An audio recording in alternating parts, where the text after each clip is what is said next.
We ready? Well, I know. Let's see if the Zoom is ready. Is Zoom ready? Are you ready?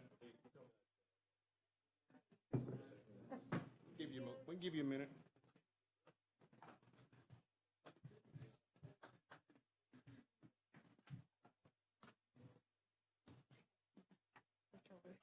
Thank you, ma'am. Hey, how are you?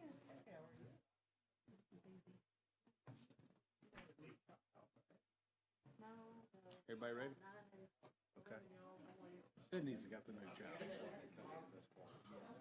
New jobs for me.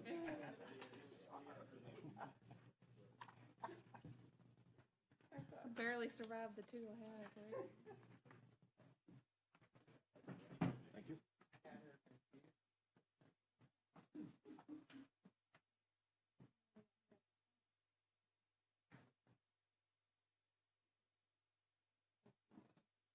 All right, we'll call the meeting to order and start with the invocation and the Pledge of Allegiance. If y'all will stand.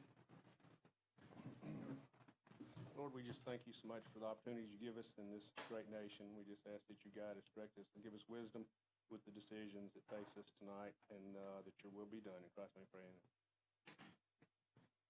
I pledge allegiance to the flag of the United States of America, and to the republic for which it stands, one nation, under God, indivisible, with liberty and justice for all. All right, Mac, you ready? Yes, sir. I guess we need, hold on, Mac, we're going to go ahead and Cover the minutes first. minutes, yeah. Everybody have a chance to look at the minutes? I make a motion that we approve the minutes. Motion is second, all in favor? Aye. Is it better? Okay. All right. All right, Mac.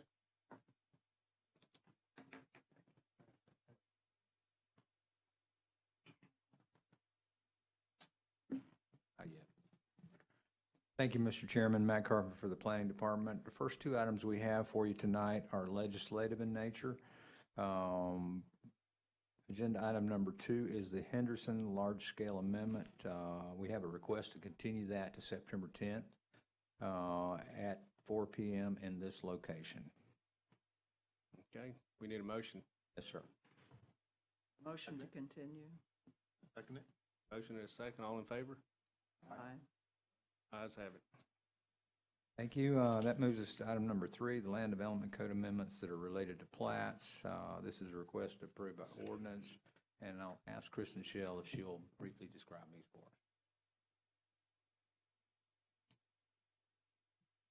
us. Okay, I just handed out kind of a quick summary, because this is a little bit involved. We were approached by the county surveyor a couple of months ago regarding our process for lot splits and lot fusions and lot line shifts. So this change, what it does is it changes our process a little bit. It sets in the code that if you are in a recorded platted subdivision and you want to shift a lot line or split a lot, so you're effectively changing the legal description of those parcels, that has to go through the formal replatting process with the Board of County Commissioners. So in other words, we cannot approve those administratively any longer. Now, we can do it if you're not in a recorded platted subdivision, so that's our standard administrative process. It also clarifies that if you want to join or fuse 2 or more lots in a recorded platted subdivision for the purpose of the construction of a single-family home, we can do that administratively in conjunction with that single-family home application. So in that case, you're not changing the actual legal description of the property or the platted lots. They're still there. They're still in their grandfathered configuration or original configuration, whatever it is, but the home is built across those lot lines. So that's kind of it in a nutshell. if there's any questions, I'm happy to answer. There's also some other little cleanup stuff in here related to the BPR process or the building permit process and the planning process that goes in front of that. Those two processes were kind of jumbled up in here a little bit, and we just changed it really to add clarity for our customers so that they know kind of that you start with planning and this is the beginning, kind of a plans review, and then you move on to the building department. So basically what I'm hearing is on a lot split, the process is a little more difficult. Yes, if you are in, currently we don't do lot splits in RP, and so that's not changing. So if you're in the residential preservation zoning district, we don't do lot splits. So that stays. And also there's criteria in here that if you are in a platted subdivision that has a stormwater plan, for instance, or there's a recorded easement or drainage easement or conveyance or preservation area or anything like that that would be affected by that lot split, we won't process it. So it has to be, you can still do it in recorded platted subdivision, you have to replat, and it has to meet those criteria where you're not negatively affecting the overall design of the subdivision, basically. Okay, anybody got any questions? Okay, does anybody in the audience want to speak on this? Okay.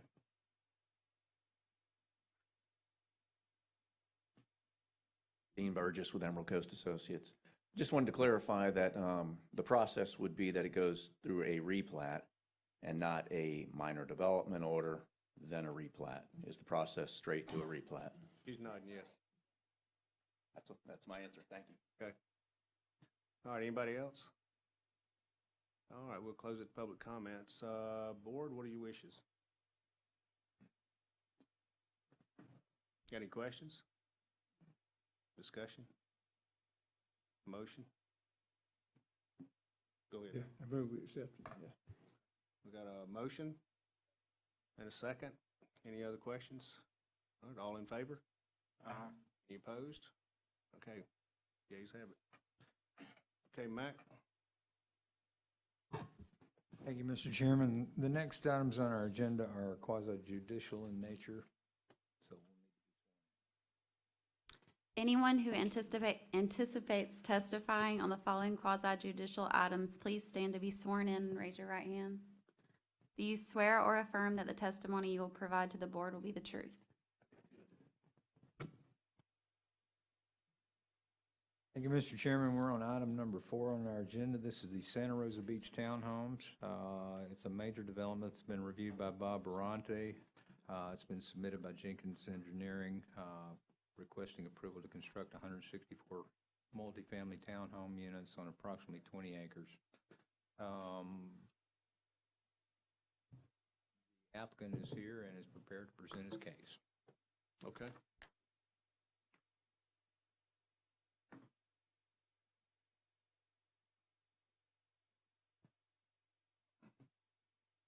Thank you. I'm Scott Jenkins with Jenkins Engineering, here to represent this project.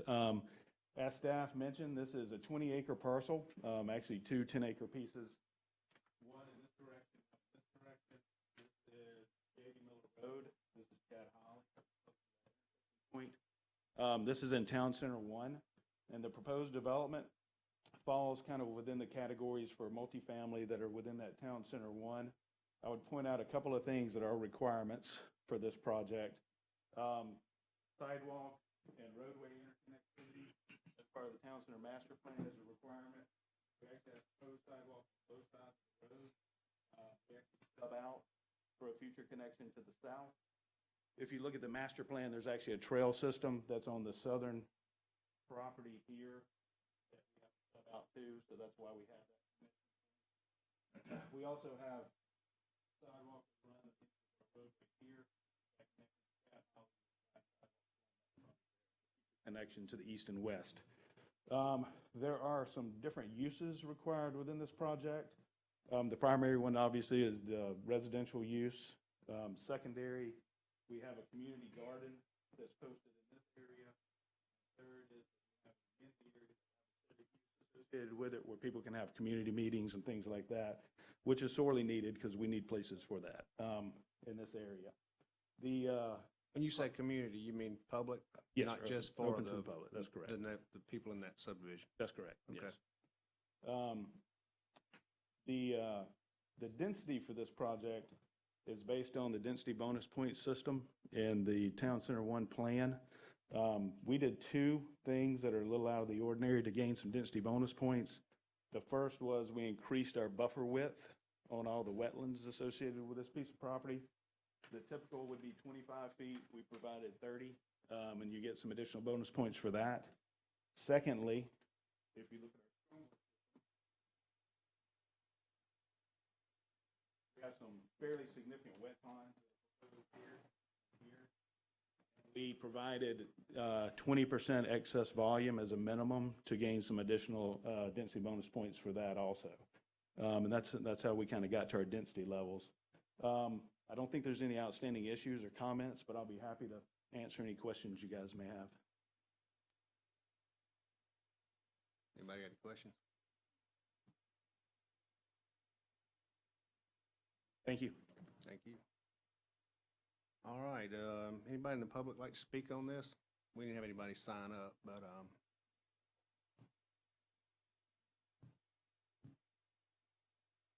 okay. Then, seeing none, we'll, close it public comment and ask the board what your wishes. A motion? Second. Second? All in favor? Aye. Any opposed? Motion carries. Thank you, Mr. Chairman, Commissioners. The next item would be item number 5, the Aslan Waste Services, major development. Mac, I'll need to recuse myself for this one. I'm going to pass the gavel to Mr. Roberts. We can go ahead and get to it.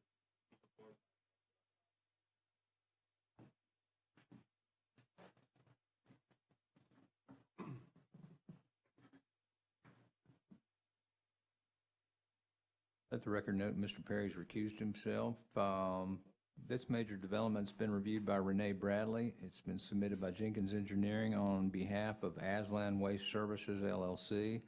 They're requesting to expand the Aslan Bar Pit by adding an additional 177 acres for a total of 330.80 acres with a future land use of industrial and extractive uses and a zoning district of extractive uses. Project's located east of US Highway 331 South and the Rock Hill Road intersection on Ed Brown Field Road, identified by the parcel numbers in your package. Mr. Jenkins is here and prepared to present this particular case.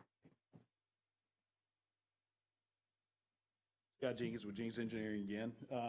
As Max said, this is an existing bar pit. This is actually you probably, I don't know if you remember this or not, but you saw this about a year ago when we did the rezoning on this property. We actually brought it in because this piece of property as an existing bar pit was actually approved bar pit before the zoning district existed.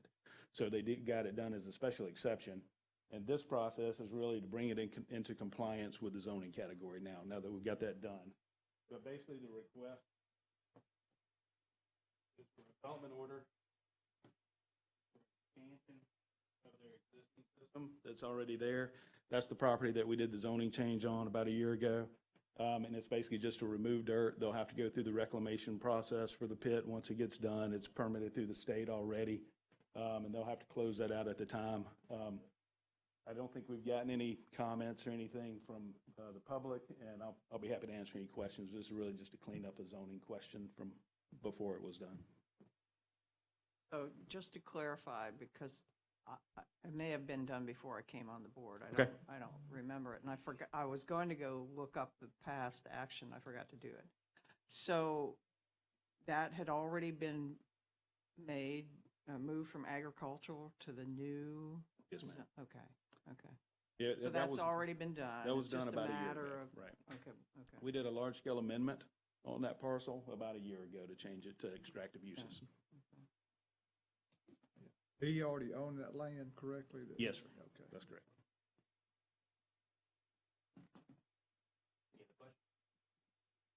Thank you. Nope, not unless you have a question. I didn't see anybody that signed up to speak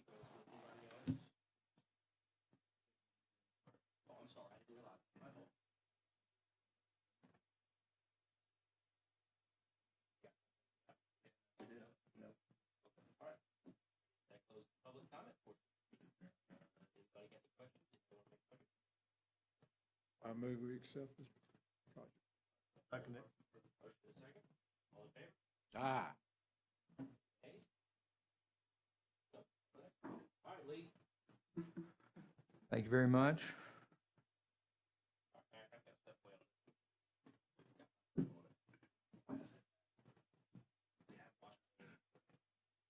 Great. Don't forehand. He coughed on it. Okay. Mr. Chairman, that moves us to item number 6, the Carbon Meaning Office Building. This is a request to approve by final order. It's a major development that's been reviewed by Tim Brown on behalf of Carbon Meaning LLC. They're requesting to develop 30,750 square feet of commercial office space with associated infrastructure on approximately 6 acres with a future land use of commercial and a zoning category of general commercial. Project's located on the north side of US 98, west of Serenoa Road, and east of the MC Davis Boulevard, and it's identified by the parcel number in your package. This development is a component of, or at least was a component of the Forest View Village PUD. The developer, or the applicant's here and is prepared to present their case. Scott Jenkins again, Jenkins Engineering. I'll be honest with you, this one has real problems. No, I'm just kidding. This one's very straightforward. This is a proposed 30,000 square foot commercial building in a general commercial district. We're well under all the required floor area ratios, all those things. We meet traffic concurrency. It's actually part of that Forest View development out there. Very straightforward. Access will be off the new proposed road. Forest View. This is our site. Board met all their criteria and been passed, so I'll be happy to answer any questions. Anybody got any questions for the applicant? Okay, thanks, Scott. Thank you. We'll open up to, Mac, you got something? Yeah, I'd like to request we enter the staff reports for tonight's meeting into the record. Okay. Thank you. Is there anybody in the public that'd like to speak on this? Anybody on Zoom? Okay, seeing none, we'll close public comments and, board, what are your wishes? Motion to approve. We have a motion, Second it. second, all in favor, say aye. Aye. Any opposed? Motion carries.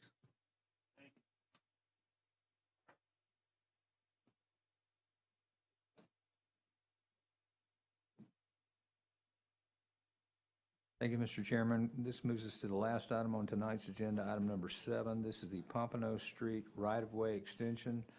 It's a request to approve by final order. Given the controversy related to this particular piece of dirt in our county, the planning director has elevated this project to a major development, so it could be considered with the 2 abandonment applications that this board has recommended denial on.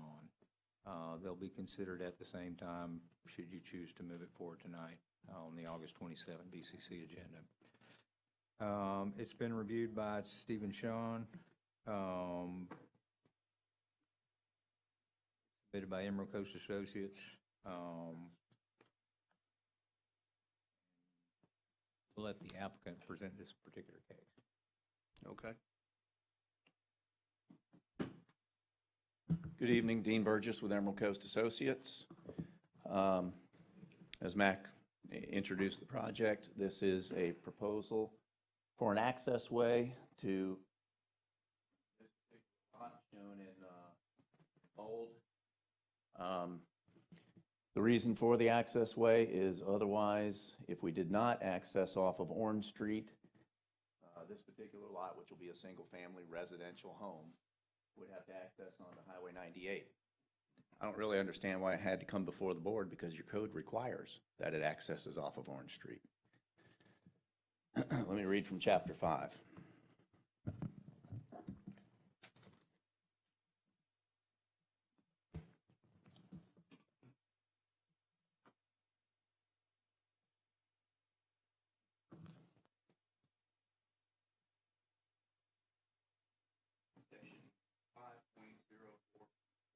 I think I hit the mic off, yeah. 50404 access management states in part,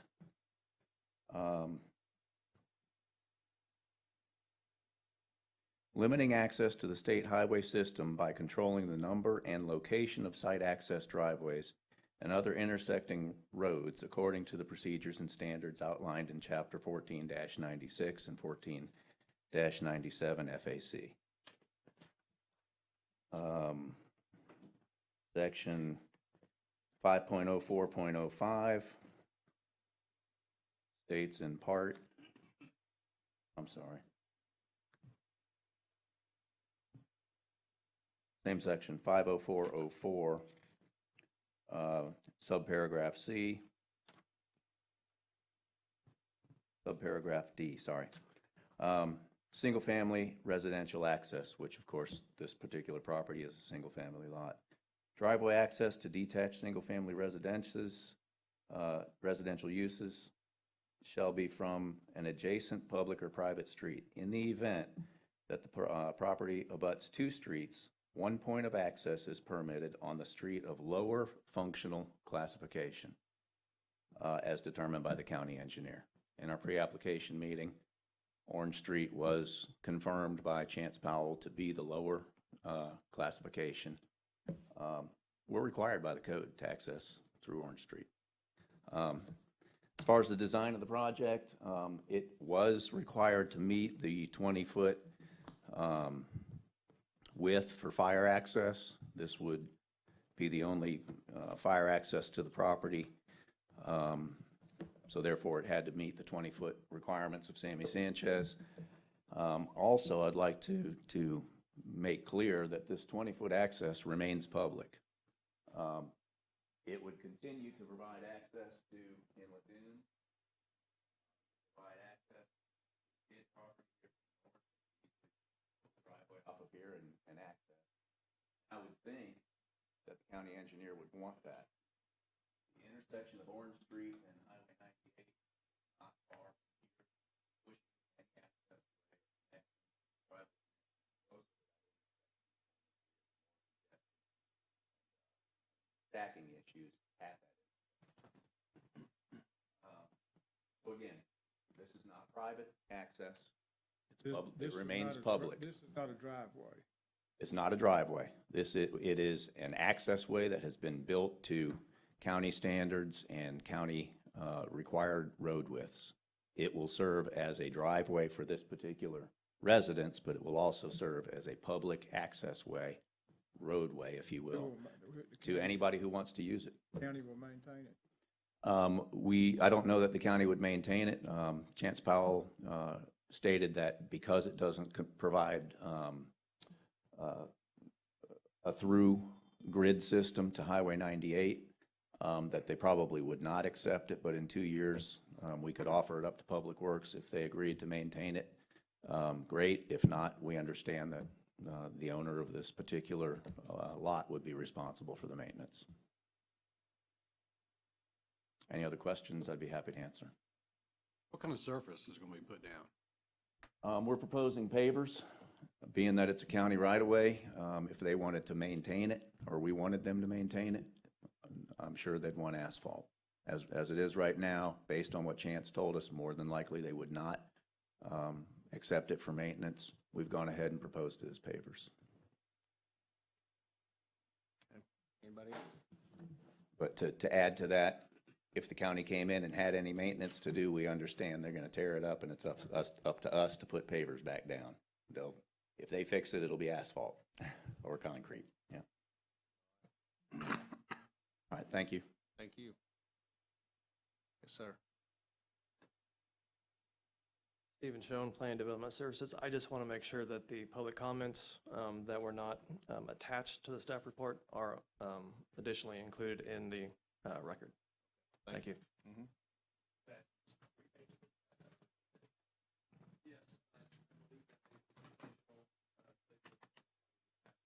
Oh, okay, all right. Just, yeah.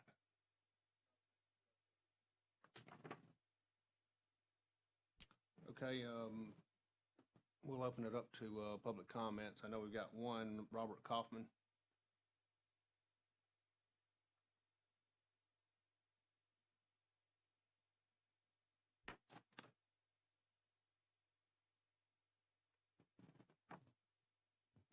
afternoon. Robert Kaufman on behalf of the Inlet Dunes Condominium Association. And I anticipate that I'm going to be the first of several objectors here. I would like to start by handing out, if I may approach, a couple of additional exhibits.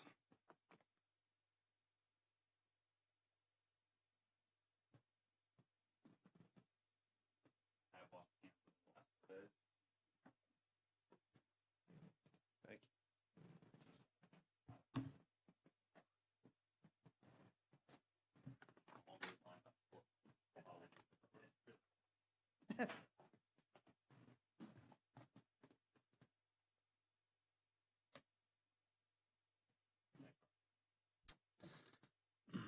So the Inlet Dunes condominium is an 18-unit condominium. I'm here representing the Condominium Association. In the public comment, you also have multiple letters of objection, including one that is signed by either all or nearly all of the 18 owners within Inlet Dunes personally. Inlet Dunes was created in 1983. Its property is bordered on the north and the west by the patent easement that is the subject of the request here today. I believe everybody's familiar with the property from our lengthy hearing in May. This is the Inlet Dunes property. I'll be referring to Lot 7 of Mala Beach, which is single-family residential property right there, and of course the property right there to the east. The proposed extension of the right-of-way and improvement of the right-of-way uses all 33 feet of the right-of-way that is on the north of Inlet Dunes property. And Inlet Dunes obviously opposes this project in full. Inlet Beach Capital, Mr. Pearson, he does not have a landlocked parcel. And as the staff report itself says, I know there was some discussion just a second ago, as the staff report itself says in a couple locations, this is in effect a driveway access through a public right-of-way. There's precisely one property that is being accessed through this right-of-way, and it is Pearson's property. That's not what the right-of-way is for. The patent deed, which is tab 1 in the notebook that I've handed out, is very clear. It's for public roadway and utility purposes, and it's to be opened by the county, not by an individual property owner. This property owner, who is the applicant today, opened it without permission of the county legally over a year ago. He now seeks to improve it. The purpose of the right-of-way is, as I said, for ensuring that no parcel is landlocked. This parcel has 80 feet of frontage on US Highway 98. I'm not going to spend too much time on that because we've discussed it at length, but DOT has confirmed that the property is eligible for access through Highway 98. There's a standing offer from the Kidd family to share a curb cut. There's an existing curb cut up on Highway 98. One of the county's policies is to, as Mr. Burgess referenced, to minimize accesses directly onto busy roads such as Highway 98. However, I want to focus not just on opposing access in full, but also on the scope and the extent of what's being requested here. Even if you do recommend approval of some access for this property through the right-of-way, what has been proposed here is it's unreasonable and it's excessive, and we think it's bordering on bad faith by the applicant, quite frankly, because when you look at this, what you see is you see improvements on the private property owned by Inlet Dunes, owned by the Kidd family in 2 parcels, owned by Lot 7 in Mala Beach. You see absolutely nothing on the applicant's property. The T-junction is within Lot 7 Mala and the Kidd property. The stormwater is within Inlet Dunes property, within Lot 7, within the Kidd property. Nothing on the applicant's property. And you can bet your bottom dollar that a year or 2 from now, what's going to happen, if this is approved, is that the applicant is going to come and he's going to request an abandonment. And he's going to say, there's no purpose to having this right-of-way encumber the northern portion of my property. He will have successfully shifted all of the burden onto the adjacent neighboring owners' properties. And we don't think that that should be permissible. Getting into the book that I've provided, there are a couple of specific items that I'll be referencing. Opening and improving the right-of-way here, this specific 66-foot right-of-way, it's actually been considered by the BCC before in 2015, and we'll look at an excerpt of some minutes of that meeting. We think that this is contrary to the adopted Inlet Beach Neighborhood Plan. That is, I believe, tab 3 in your book. And the applicant's engineer, Mr. Burgess, has previously stated on a couple occasions that a 20-foot access in this location is sufficient. In fact, we'll see in the minutes of the 2015 meeting that he stated that the roadway could be reduced to 18 feet in width. So we think that there's absolutely no reason, even if you do recommend approval of access through the right-of-way to the applicant's property, we think there's no reason that it needs to go over all 66 feet. The Inlet Beach Neighborhood Plan, tab 2, what we provided you is the current revision from December of 2018 as approved by the BCC. Page 10 of the plan, which is section 3.1.1, it has a street network plan, and you can see on there the graphic identification of the rights-of-way that are intended to be the 66-foot wide rights-of-way that are intended to be the primary routes, is the term that the plan uses, quote, primary routes. And you can see that that is reserved for major thoroughfares, Orange Street being one of them. That's where the kids, for example, plan to access their properties, not off of this right-of-way. You can see that these primary routes, they're major thoroughfares. They're intended to be the areas that are higher intensity, that are mixed use, not a solely residential area that leads to a single unit. And then when you go to pages 12 and 13, you have some plans for how those 66-foot right-of-ways are intended to be improved. And you can see that what is intended for the 66-foot right-of-ways, it's obviously excessive, obviously unnecessary for the type of access we're talking today to a single unit. But that's what's intended for the 66-foot right-of-ways, and this plan doesn't contain all the elements that's in any of those suggestions within the plan. The neighborhood plan also states that quote, incremental development has created a strong residential character which should be preserved. Additionally, the protection and enhancement of native vegetation is seen as a community goal towards preserving the neighborhood character. And clearing and improving the maximum 66-foot extent of this right-of-way is absolutely not maintaining the residential character. It's absolutely not maintaining or enhancing the native vegetation, which is the BCC's stated policy for Inlet Beach. The plan also states, the whole purpose of the plan is that, quote, the plan is intended to inform the county for use in future capital improvement decisions and assist multiple public departments and private organizations to work towards the same circulation improvement goals. So it's intended to inform decisions like the decision here tonight. We think it should be used to inform the decision here tonight. We think that preserving the native vegetation is an important element that can be done even if you still allow access through the right-of-way. You can also recognize preserving the native vegetation. You can recognize preserving the residential character of this neighborhood by requiring as a condition of any sort of approval recommendation that the width of the right-of-way and the improvements of the right-of-way be reduced. Lot 7 of Mala Beach, the owner of this property, I don't believe is here tonight. I've never met him. He may be here on Zoom. This residence has been constructed, certainly as far as I know, according to the county's building permit. It's been constructed according to the approved plat of the Mala Beach subdivision. And his foundation, this is tab 3 in the notebook, is the foundation survey. His foundation comes to within approximately 2 feet of the 33-foot extent of the right-of-way. And what the applicant has proposed here is to have a retention basin that comes to within 2 feet of this person's back door. And I think this is case in point to show that this right-of-way was never intended to be improved. The Mala Beach subdivision was developed just a few years ago. In fact, it was the subject of that 2015 BCC hearing I'm mentioning. And you're supposed to have a 15-foot rear setback. There's no variance here. Effectively, we're going to have a 2-foot rear setback. So I would say that it's inconsistent. What's been proposed today is inconsistent with the land development code right there based on the setbacks, if nothing else. Not to mention just equitable principles for what it does to what's probably close to $1 million property that was built just a couple of years ago. Now it's going to have a retention basin at its back door. Tab 4 in the book is the excerpt from the 2015 BCC meeting, August 11th regular meeting. The BCC denied opening up this right-of-way because they felt that opening up the entire 66 feet when there was alternative access was not appropriate for a 6-lot subdivision. And that was the Mallow Beach subdivision. And as I think you know, the entrance to Mallow Beach, eventually now it comes off of West Park Place to the south.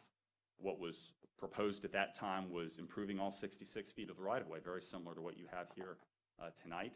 What eventually happened is that there's a 20-foot drive that provides access to all of those Mallow Beach properties. So you ended up with a much better, much less invasive, much less intrusive solution, thanks to the BCC's denial of that prior request to open up the right-of-way, and that's what we're here urging from the commission tonight. Comments from the commissioners at that meeting, it included that road construction over this right-of-way was too much for the 6-lot project. Again, we're here on a 1-lot project, trying to do the same types of improvements.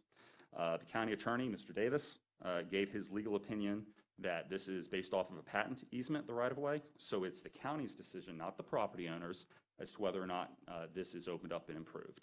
And I think that's a very important point, that the applicant has absolutely no right to anything here tonight. It's a policy decision for you and for ultimately the BCC as to whether or not this right-of-way is opened up. Mr. Burgess, as I said earlier, at that meeting he stated he'd have no objection to reducing the road width to 18 feet. Maintenance responsibility was discussed. It certainly appeared from those minutes that the belief was that this would ultimately end up as county maintenance responsibility. I understand that may or may not be correct based on the discussion we just heard. And eventually that request to open the right-of-way, it was denied in its entirety.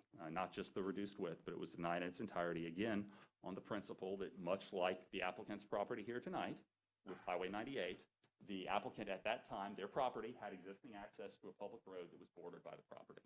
And we don't think there's a substantial difference here tonight. We don't think anything's changed in the last 5 years that would cause the policy of the board, as announced back in 2015, to shift. If anything, we think it's gotten more restrictive, if you will, because we have our revisions to the Inlet Beach Neighborhood Plan and some of the excerpts that I read just a second ago. So to wrap it all up, we have multiple inconsistencies with the neighborhood plan. We have inconsistency with the announced policy of the BCC. We have inconsistency with the approved recent development on Lot 7 Mallow Beach. We have inconsistency with the improvements and the use of Inlet Beach's property since the 1980s. And we have a project that, above all else, I would say, entirely shifts the burden of access and stormwater retention onto the neighboring properties. So, and we've had discussions about how the scope of this right-of-way could be reduced while still allowing access. So we would request that you, first off, deny the application in full. Second, if you're persuaded that the applicant should be allowed to utilize the right-of-way for access to his property off of Orange Street, then that you impose basically 2 conditions. One, that the width of the right-of-way be reduced from, of the improvements on the right-of-way, be reduced from the 66 feet to a lesser amount that would be adequate for access. We believe that could be done with a 20-foot overall improvement to the right-of-way. And second, that the improvements also utilize the applicant's property just like the improvements use the properties of all of the neighbors. That T intersection, the T junction can be shifted. It could be some other form of turnaround to satisfy the fire department's requirements. The drainage could be altered in multiple ways to make it less intrusive, including by locating some of it on the applicant's property. There are a lot of ways to skin this cat that frankly have never been looked at. And there's a whole lot of personal animosity and personal history here, and I'm not going to get into any of that dirty laundry tonight. But I don't think that any of those things have actually been evaluated in terms of how you can minimize the impact on the neighborhood, and we believe that that would need to be a condition, or at least should be a condition, of any recommendation of approval. Unless you have any questions, that's all I have. Thank you. Thank you. Anybody got any questions? I have one. Has the neighborhood ever tried to have this abandoned? The Inlet Beach neighborhood? They have not, no. I believe you have a letter from them that their stated position is basically status quo. And that includes Inlet Dunes and the Kidd family abandonment petitions as well as the application tonight.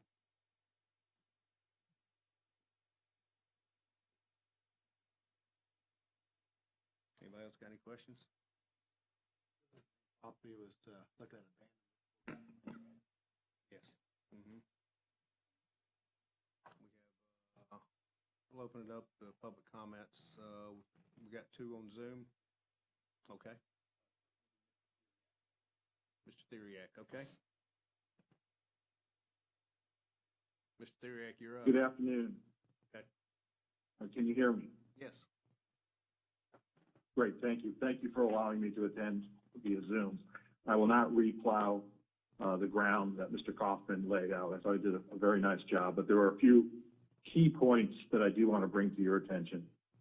One, this entire road is not a road, it's a driveway. The application that was submitted by the applicant states that it's a driveway in two separate places. Tonight, Mr. Burgess is trying to recouch it as an access way.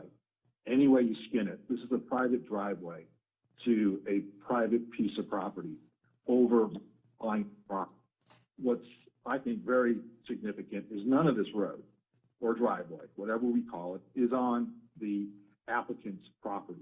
The entire burden of this driveway is on other people's property. And while I represent the Kidd family, while the property is subject to a right-of-way in the patent deed, the Kidd family owns the dirt subject to that right-of-way. And that right-of-way was limited to a public road and public utilities. A driveway is not a public road. If the county approves the driveway on my client's property, they are essentially granting use of my client's private property to another private property owner. And the applicant also is not asking to dedicate this road to the county, nor has the county accepted such dedication. That's also very significant because if anything happens on this driveway, while my clients are the underlying property owners, they have exposure to liability because with absent the dedication, they still own this piece of dirt. And so we urge you and respectfully request that you deny this application. It violates the patent deed. It violates my client's property rights. It exposes them to potential liability, and it's not needed. As we demonstrated during our petitions for abandonment, FDOT has already indicated that if they ask for a cut on 98, they'll get the cut on 98. And with all due respect to Mr. Burgess's interpretation of the code, there is no road where they're trying to put a driveway. So there is not a secondary access that exists. The only access that exists is on US Highway 98. So there is no legal basis for this driveway on private property to a private property owner. If the county ultimately approves this location, I would respectfully submit that in light of the private ownership being conveyed to a private entity, that would constitute an unconstitutional taking of our client's property. So we would ask you to deny this petition in its entirety. Thank you. Thank you. Anybody got any questions for Mr. Theriak? Thank you, Mr. Theriak. We got somebody else. Thank you. Got somebody else on Zoom? We don't? Okay. We got another one in the audience.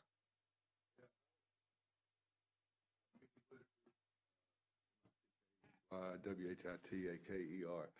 And I'm here as I don't know why I'm here because these U.S. patent easements have been a problem in Walton County for a long time.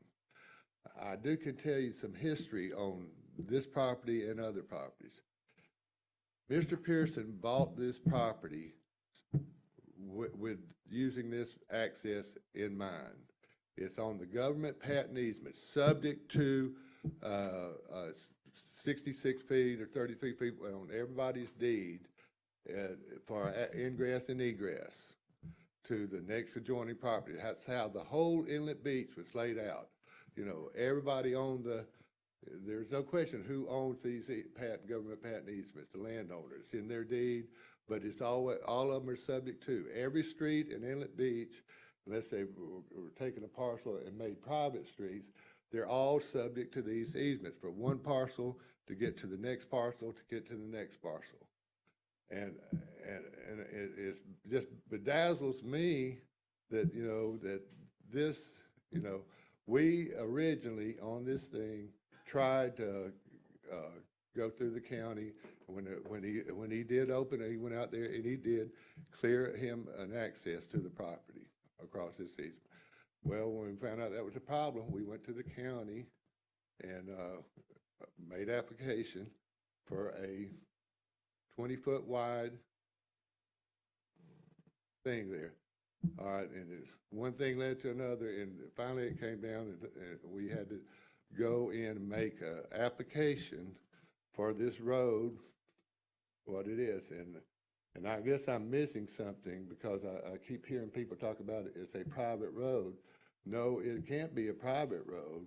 It's on a public right-of-way, so therefore anybody can use that. The kids can use it. Inlet Dunes can use it. You know, I mean, it's being paid for privately, you know, but, you know, it's on public right-of-way. I mean, as the patentee says, so, and to use 98, you know, to come back and say 98 can be used as an access, that's like, well, why don't we say, let's close off Orange Street, and everybody can use either 98 or use a different route to get to it. I mean, it's the same thing. To me, I mean, if, you know, you're going to start closing off accesses of these public patent easements and say there's a better way to access other people's property, let's shut them all down and figure out a better way for everybody to get to their properties. Because, you know, this property, it was originally, I mean, there was originally a driveway on this property, on that access, back in the day. I don't know where it led to. I don't know if it led to one of the old houses that got torn down when 98 came through. But I guess my whole point I'm trying to make is this property was always intended to use for access of Mr. Pearson's property. It was there. The U.S. government had the foresight to put it in the government patent deeds to get to his property. It is still there, you know, and, you know, and the reason I keep hearing about all this, the stormwater and all that, that's because for him to open it up and get to his property, Walton County is requiring that. They're the ones, you know, he was, you know, he doesn't need that to get to his property. But if that's what Walton County requires to get to his property, then that's what he's got to do. All right, thank you, sir. Oh, we have another Zoom? Okay. Okay. Ms. Hummel, you on? Yes. Hello? Yeah, go ahead. We were unable to relabel the Zoom. This is Kathy Kidd who wants to speak. Oh, okay. Go ahead, Ms. Kidd. Hi. Let me just check and see if you can hear me. We can hear you. Go ahead. Can you hear me? Yes. Can you hear me? Okay, great. I'm one of the property owners. In fact, the property that is being requested here belongs to 40 different owners. There are 5 members of the Kidd family. There are 18 condos in Inlet Dunes. There's a lot of couples there. There's the 2 Ruth family members. All 40 of those property owners are vehemently opposed to this proposal. It would be an illegal taking of our property in our consideration. So that's one thing. That all 40, it's not just 4 lots, there are 40 property owners, and taking the property of 40 other property owners for the benefit of a single developer, that's one question. Number 2, there are currently 170 letters that have been sent to the county commission objecting, protesting, and calling for this proposal to be rejected, and also in support of the petition that Inlet Dunes and the Kidd family have to have this right-of-way abandoned. I know one of the commissioners asked a little bit earlier if there had been a petition, if the neighborhood had petitioned for abandonment. As you know, it has to be the actual property owners. So 2 of the property owners, representing like 39, I think, of the total owners currently have a petition that's coming before the county commission. Of the 170 people that have sent messages in opposition to this driveway, 5 of them are current candidates for county commissioners. So take that, please take that into consideration, that a lot of the political leadership of this county has already come out in opposition to this. Here's something that's very, very, very interesting to me. If we're looking at the drawing that Mr. Burgess submitted, does everybody have that? Is that on your screen? It is? Okay. Immediately to the east of lot 1733, Inlet Beach Capital Investments lot, is another lot that has a brand new curb cut. And immediately to the west, on the Kidd family property on 98, is a curb cut. So this is a situation. There are 15 curb cuts in the 1/3 of a mile east and west of Orange Street. So it's a very common thing. In fact, this would be the only property owner who has a special road built for himself across other people's property to avoid using his only legal access. And then I want to draw people's attention once again to the letter from Melinda Clumfoot from the Florida Department of Transportation. Basically, it's in your packet. And that letter says that if he were to ask for a curb cut, he would get it. It said he doesn't meet the spacing requirements, but there are procedures for variances there. And basically, if he asked for it, he would get it.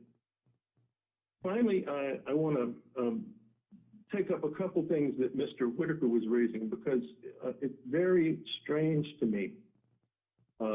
The U.S. patent deed is very clear that the property, and oh, by the way, the U.S. patent deeds are the strongest deeds.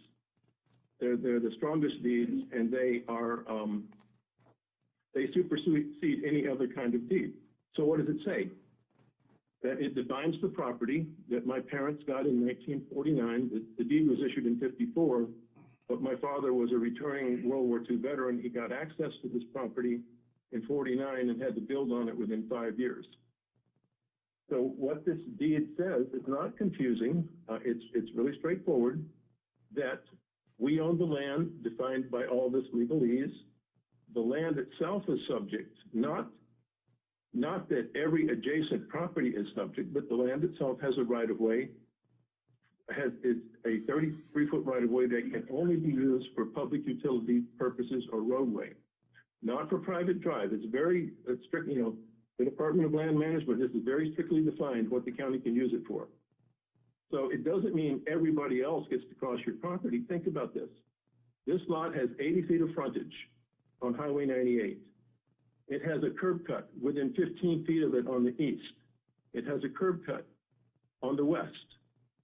There are 15 curb cuts, including many residential, within 1/3 of a mile. So, please take all of this into consideration. We think you should reject this proposal completely. All right, thank you, sir. We got anybody else on Zoom or anything? That's it? All right, we'll close it to public comments. Commissioners, you got any questions? I do. Oh, yeah, I'm sorry. You want to go ahead and respond? I'm sorry, come on up. I actually have a question, too. Let's address your question first. Well, you may not be the one to answer it. I'd like to know what the definition of a patent easement is, because we keep hearing that you can't have a road, it has to be a road and not a driveway. And, that seems like that would be pretty important if that's how they determine that that's, what that easement is for. My understanding is that they are public easements to serve the public, and it would be this particular road would be, the general public could traverse this easement, as they are now. Yeah, I think the problem, though, is it's only going to one location. Well, let's back up for a second, and I'll probably answer these comments in reverse order, starting with Mr. Kidd, because it may turn the lights on a lot quicker. First of all, Mr. Kidd and Mr. Kaufman are, I assume that they believe you don't see this driveway here. There's 40 people on this easement, as Mr. Kidd said, that live on this easement. Nearly half, 18, live in this condominium. This is a driveway to their condominium. They're currently using this easement to access their condominium. It's a misrepresentation that this is a driveway for one lot. It's not. It's serving 18, 19. Very likely the kids will use this to access future development on their property. It will end up serving all of the surrounding properties with the exception of one single-family residential lot. And it currently serves nearly half of the people living on it.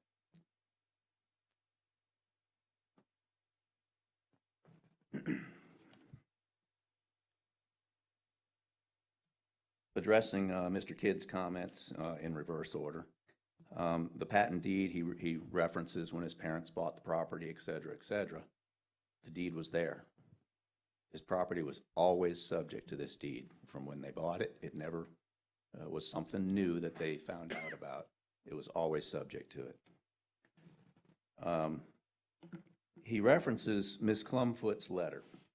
Ms. Clumfoot, of course, is with the Ponce de Leon Operations Office of DOT.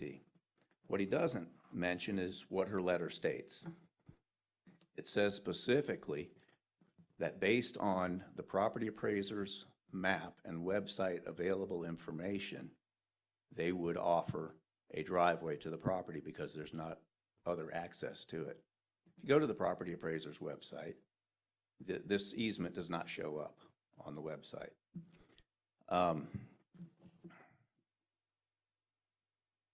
I've got a letter from DOT that I'd like to circulate. It's from Rusty Williams. He copied Ms. Clumfoot. And I think if Mr. Kidd would have been forthcoming in his discussion with Ms. Clumfoot and let her know that there is an easement that goes through from Orange Street to the property requesting access, he would have gotten the same answer I got. I'll read it aloud for the record. Dean, in looking at the attached easement map that shows the recorded easement, it appears that the easement would provide reasonable access to the lot on the second attachment, which was this. The second attachment was our site plan. Based on that information, the DOT would recommend the connection be constructed on the easement to South Orange Street.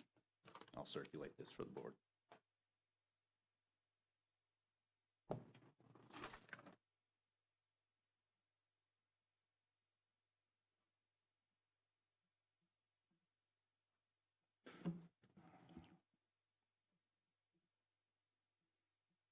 The curb cuts along Highway 98, as an engineer, I realize that when DOT re-engineers a road, resurfaces a road, widens it, as they did with Highway 98 some 15, 18 years ago, wherever there's a dirt driveway, they put a curb cut. Doesn't necessarily mean you're guaranteed to be able to use that curb cut. A lot of times they will ask to consolidate it. A lot of times they'll ask to remove that curb cut. In this case, they would ask that we access from Orange Street, as the letter I'm circulating states. Mr. Kidd references some 200 and some odd letters that he has. He's got an elaborate website that, if you're on Facebook, you've probably gotten a notice from it. And it's filled with misinformation. It says that this is a land grab. There is no transfer of land being requested or authorized with the construction of this road. There is no land grab going on. The underlying property will continue to be owned by the current owners of the property. There is no transfer of land whatsoever. With regard to Mr. Theriak's comments, I think I've addressed the FDOT by the letter I'm circulating. Again, he states that the only access is on Highway 98. It's not. There's this public access that is available to be utilized here. And I want to be real clear. This will be a public road and currently serves as a public access to Inlet Dunes. And I wish somebody from engineering was here, because I honestly believe that they would agree that improving this easement, future development, is a viable way to access their property. already being utilized by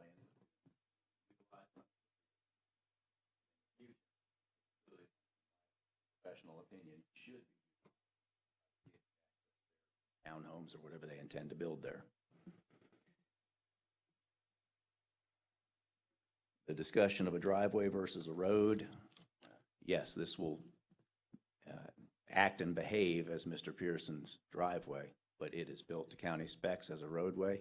We understand multiple people will be utilizing it, and we encourage it because we think it's the safest way to get people in and out of their properties. I believe a lot of those comments were repeated by Mr. Kaufman. Let me go through his comments. The improvements, the size and scope, I wanted to elaborate on that a bit. First of all, we're here to hear competent and substantial evidence tonight. I don't think Mr. Kaufman has a licensed engineer or somebody who can offer engineering, design experience, or background. The size of the road is 20 feet wide. That's required by the fire department. In this area, there is a localized closed basin as far as drainage goes. That's why the retention areas are so large. And you may recall, whenever we were designing the Apollo Beach subdivision, that subdivision had a very large retention area. Have to meet the 100-year storm. That's why they're the size or that they were smaller, but in order to meet that criteria, they had to be the size that they are. The T turnaround, this area was discussed in the application meeting because it would allow a fire truck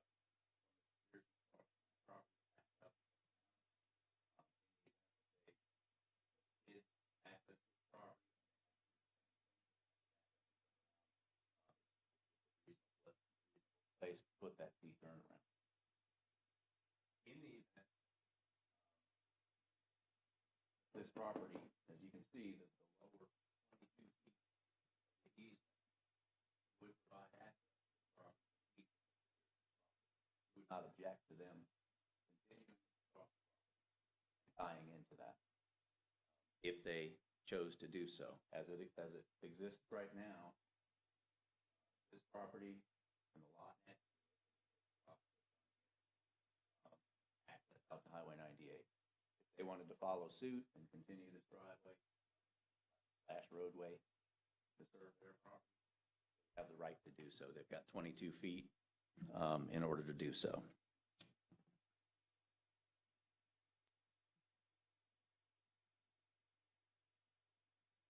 Lastly, I would just point back to the code that states that whenever you have the ability to access from a lower order street to a residential lot,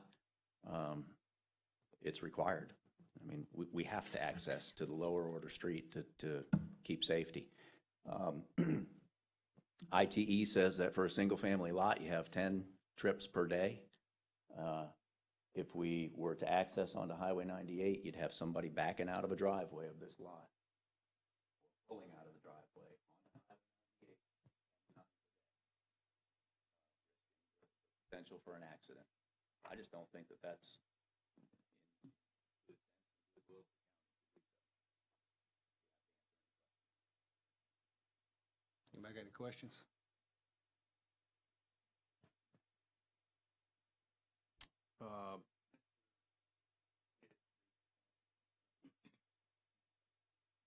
I think Dean was responding to public comments, though.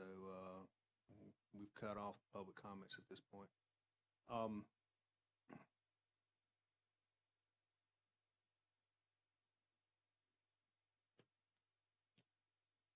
I guess the question is, it looks like it's going to, you go ahead then. I'm hearing, and Mike, you may be the one to answer this. I'm hearing public right away, and I'm hearing private, public access. Private. This is a government patent easement. Matt Carver for the Planning Department, CARP and TER. It's a government patent easement that came along with these deeds. It's for public roadway and utilities.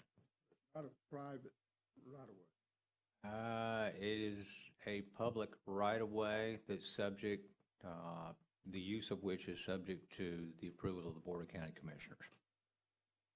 My next question, how long, are people currently using it as a driveway now? The condominium to the south is using a portion of it.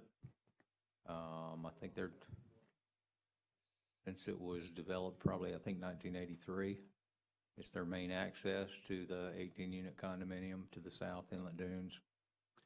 It doesn't use all the right-of-way. It comes off of the public street onto the easement and then turns to the south and moves off of the easement as it moves into their site plan. Selectively enforce one part of it, not the other part of it? I'm not sure I understand your question. So can they use it and then these other people not be able to use it? How can you say they can't, but the condo people can't? No, what I'm saying is the Board of County Commissioners ultimately decides who gets to use that and what intensity of use that is. Could they decide that it could be a smaller roadway than the one proposed at county standards? I think that is within their purview. You can't limit it to who uses it. I don't think so without abandoning it. And we've got two recommendations to deny an abandonment from this board going to the Board of County Commissioners on the 27th, along with this proposal, to give them an opportunity to ultimately decide whether a road should be there, and if one should be there, what size roadway. So they can decide to make it a lesser than the needed 60-foot right-of-way, 20-foot, which to me seems reasonable since it looks like it's only going to be, servicing one house down there. I mean, it kind of seems overbuilt to put in something that big with T turnarounds down there for one, basically was going to be a driveway. I wouldn't disagree with that, and I think the opportunity lies with the county commission to decide what size roadway can go there, if they determine that a roadway can go there. So but we could recommend to the commission that it be considered on a lesser size. I think you certainly could make that recommendation. Okay. I can't, I'm the chair, so I'll wait for one of y'all to make a motion. That's a good idea. That's an idea. So in the past, we've already denied the abandonment twice. Right, one from each of the two portions of the abandonment, 33 feet on the north side and 33 feet on the south side. And those two recommendations are scheduled for the Board of County Commissioners to consider on the 27th, along with this proposal to actually build a road there. So this will go forward no matter what? Yes, ma'am. No matter how we recommend? We recommended at this board to deny the two abandonment proposals. Correct. They do have the choice to take that recommendation all the way to the finish line. Okay. Yes, ma'am. Or they can decide to stop here if it's a recommendation to deny or one that they don't think is in their best interest. Is there a certain size it would need to be in order to basically service that property down there and anybody else that might need it? I think typically the South Walton Fire District has required at least a 20-foot wide access way to provide emergency access. Okay.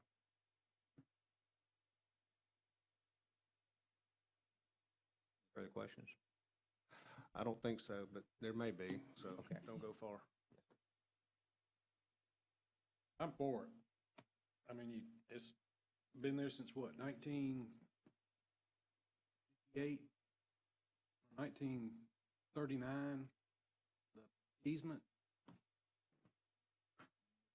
This gentleman, whoever he is, has access to his parcel. Are you making a motion then that the whole 60 feet go, or are you trying to do a reduced size, or what's your motion? Ask Mr. Burgess Are you good if would your applicant be, The size of the road already is 20 feet. The right-of-way is 66. We're utilizing this southern portion of it for stormwater because the property falls this way, so we're working with this area up here.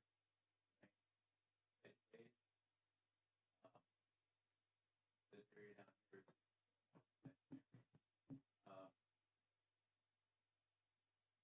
So I don't see how the road could become narrower.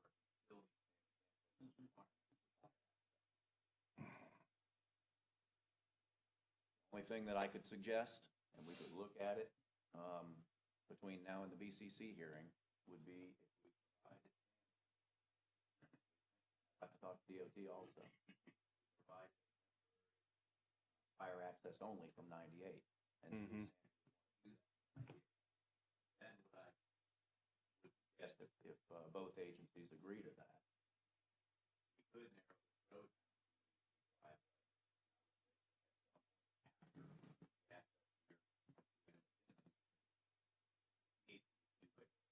Yeah.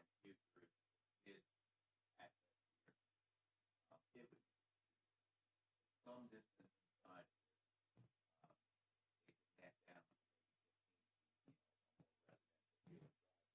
Yeah. It's still going to be in a public easement. Public is still going to be able to utilize it. We recognize that. Gotcha. Mac, you got something on that? Mr. Chairman, the board is going to have two abandonment applications, one on the north side, one on the south side, to consider at the same time they consider the proposal to build the road. It's possible that they could act on all three of these applications in a positive manner. If they wanted the roadway and the easement to be smaller, they could define what the road construction could be. They could act on each of the abandonment proposals and abandon only a portion of what is requested. Right now, the abandonment proposal requests abandonment of the full 33 feet on each side of the property line. But they could decide, I mean, today, as Dean says, it's 66 feet. If Dean's proposal gets approved, the roadway width, the easement width remains at 66 feet. His proposal is for construction within that 66 feet. But the board could narrow the easement on the 27th and also approve a smaller roadway than could possibly be proposed. The suggestion about having alternate fire access, I think, would probably be problematic. I mean, our emergency responders use the 911 address. That's going to be on the roadway as proposed if it's approved, as opposed to US 98. So that might cause some emergency access confusion. But as I said, the board does have the ability to, at the next meeting, reduce the size of the government patent easement if they're so inclined, or if that would be your recommendation. Well, they have final agency action on the abandonment petitions. So we got two live abandonment positions going on the same meeting, adjacent on the agenda with this proposal.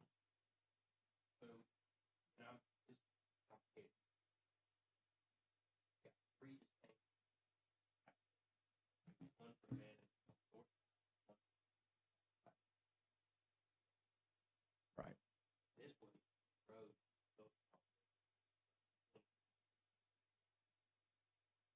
Yeah, they're proposing this roadway in the center of the 66 feet, be centered along the common boundary line.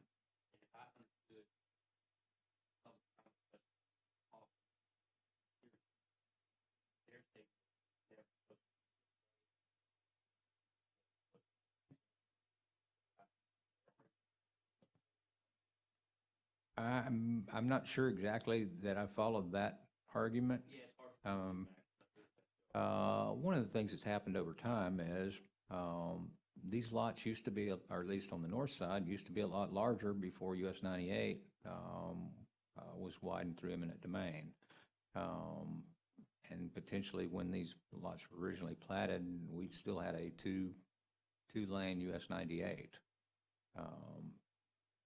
And that right-of-way may not have been as wide as it was before the four-laning started. The government, the U.S. government, when they subdivided these lands and provided the first application for deeds for these parcels, determined that there was a need to provide for public roadway and utility access to each of the lots, not knowing how they were ultimately going to be developed, but based on the size of the tracts that were originally subdivided, they provided what they believed to be adequate access and utility access.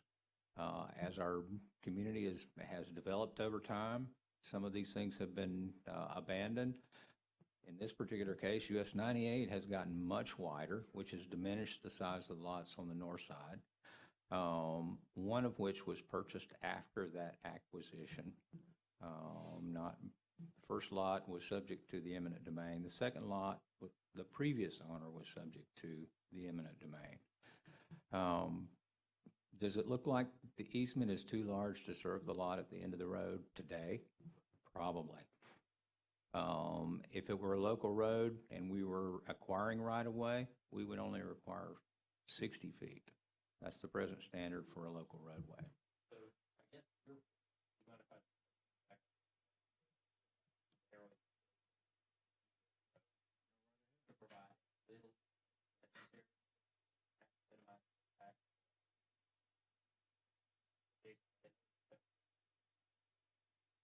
Give them what they need, make it small as possible. Maybe. Oh, okay, we'll pause for just a second. Do you want us to take a 10-minute break?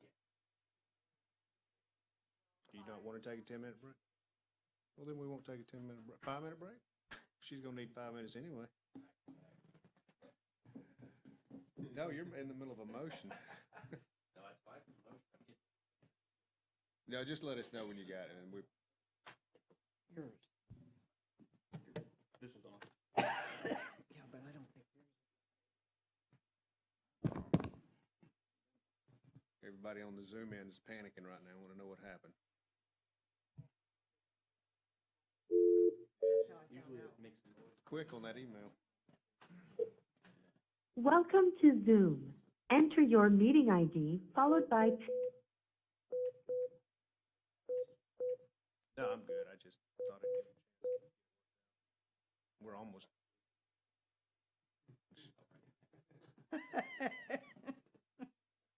Have to keep the gavel away from her. She's ready to start using it on people.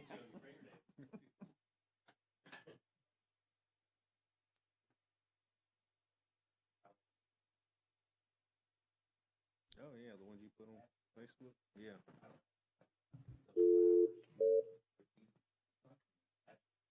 Right now, they stop. Welcome to Zoom. Enter your meeting ID followed by pound.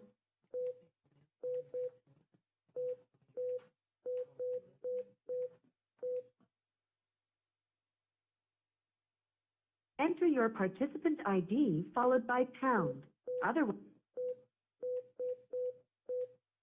you have joined the meeting as an attendee and will be muted throughout the meeting.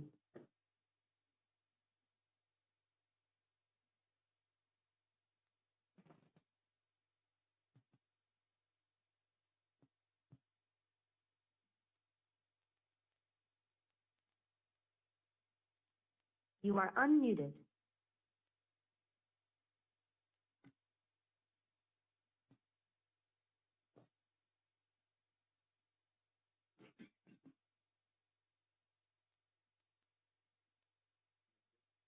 We're good. Y'all good? Okay. Are we back on? You were in the middle of, Yeah, and I just want to make sure I understand. I do a bad job trying to parse what I've heard. I think what I heard was off here. Make proposition. This is never meant to be what. I think you were saying you were saying minimize the road to give them as much as they need.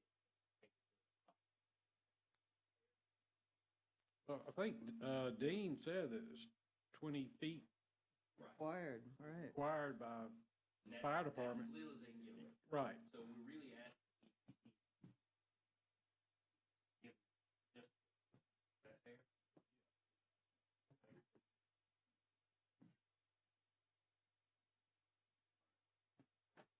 So is that kind of the parceling out of the motion? Gonna make it? To limit it to 20 feet. Right.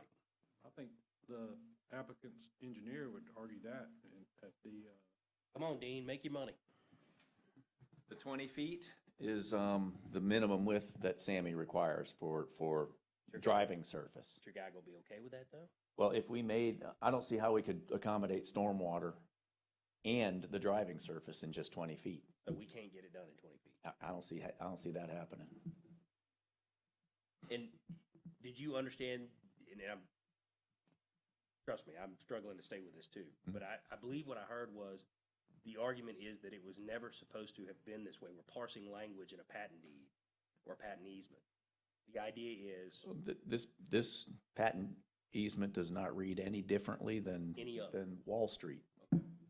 It is the same language, same type easement.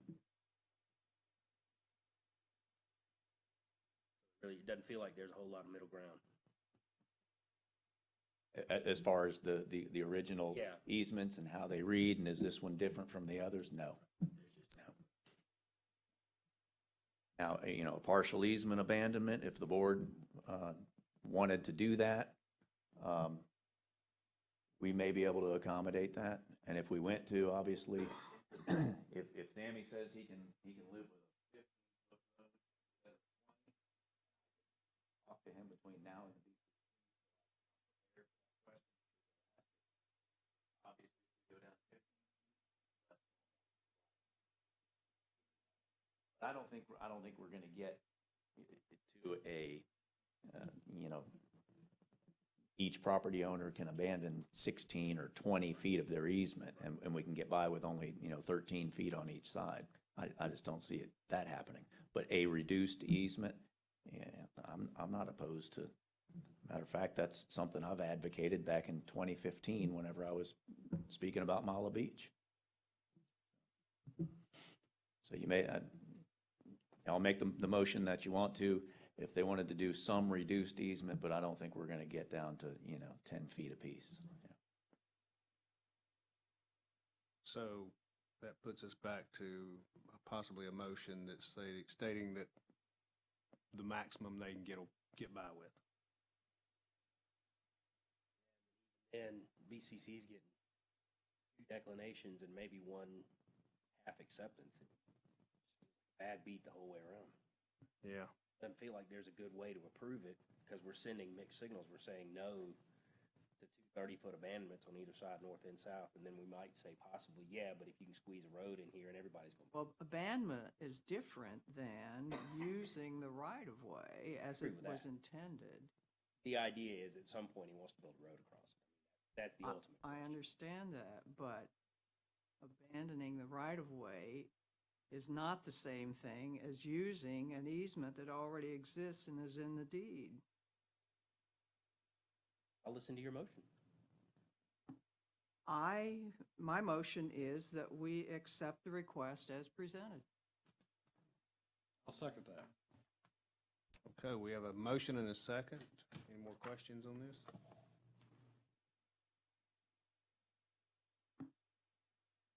You look like you got one. You sure? No, I just know which way I'm going to have to vote. All right, then, all right, all in favor, say aye. Aye. All opposed? Nay. Nay. So we got 4 noes and 2 yeses, so the motion fails. I'm not sure where that leaves us then. I guess somebody could make another motion. Yeah. Is there any way to? Let's do that then. That way we get something going on. Yeah, we got to have. Because I think what we're trying to do is come up with a compromise that works for everybody. Right. Right. So, but how we come up with that has been difficult to figure out. Absolutely. Since the requirements of the county are that there has to be a certain amount of right-of-way and stormwater and everything. Yeah. Well, anytime you're gonna put in this type of road, if the county doesn't accept it as a lesser type road, more like a driveway or something, then it's gonna be required that all this be used. Otherwise, they're gonna have to come up with something that allows them to use less surface and less stormwater. What if we came up with a maximum, not to exceed? What's the maximum stormwater and all that incorporated? I don't know that I'm following your question. Said that, Maximum width? yes, That we could, Can there be a variance on something like this where where the county comes up with a lesser requirement for the roadway? Because really what it's gonna end up being is a driveway that has to look like a roadway. Yeah. I think the commission does have the authority to specify exactly what the specification of the roadway would be. They in the certainly have a final lot more order. authority on that than we do, and if they can work that out, then why don't we just come up with something that says the maximum that they will need to access this property and give the county what they need? And let the county come up with the requirements for that, the commissioners.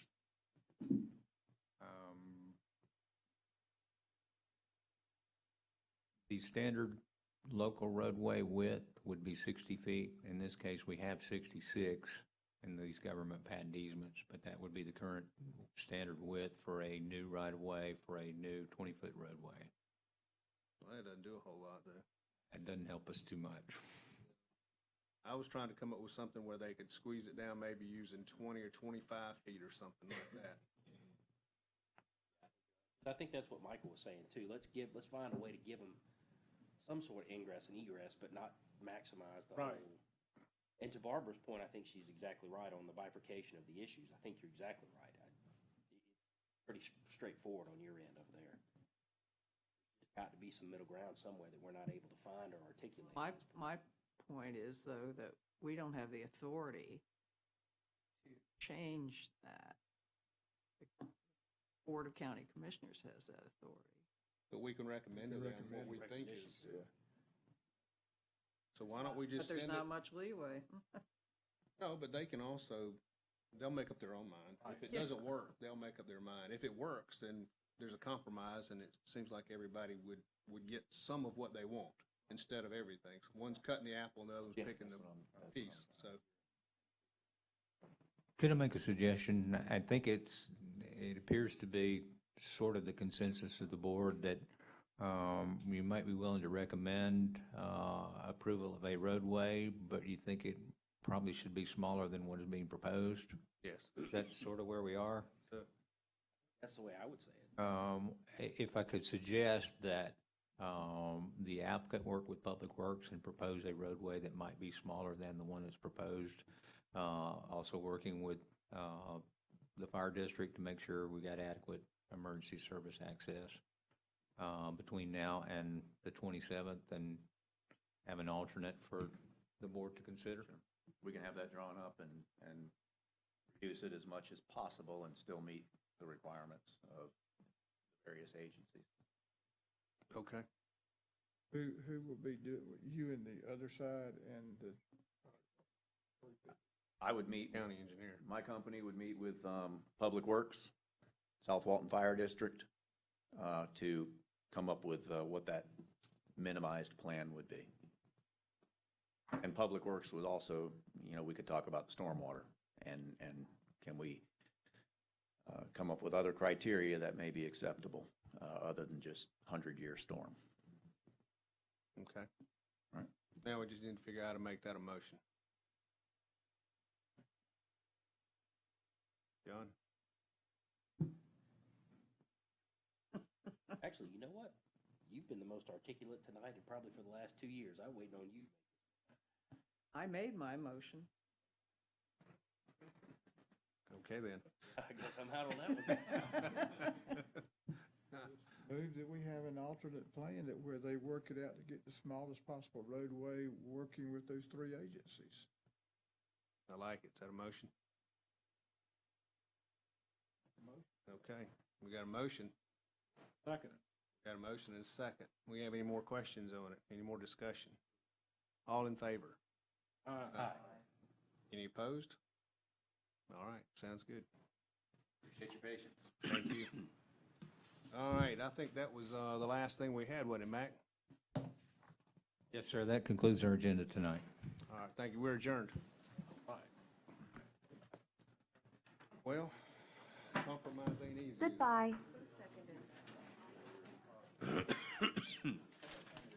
No, but I think we did the best we could. I mean, you know. Oh, praise.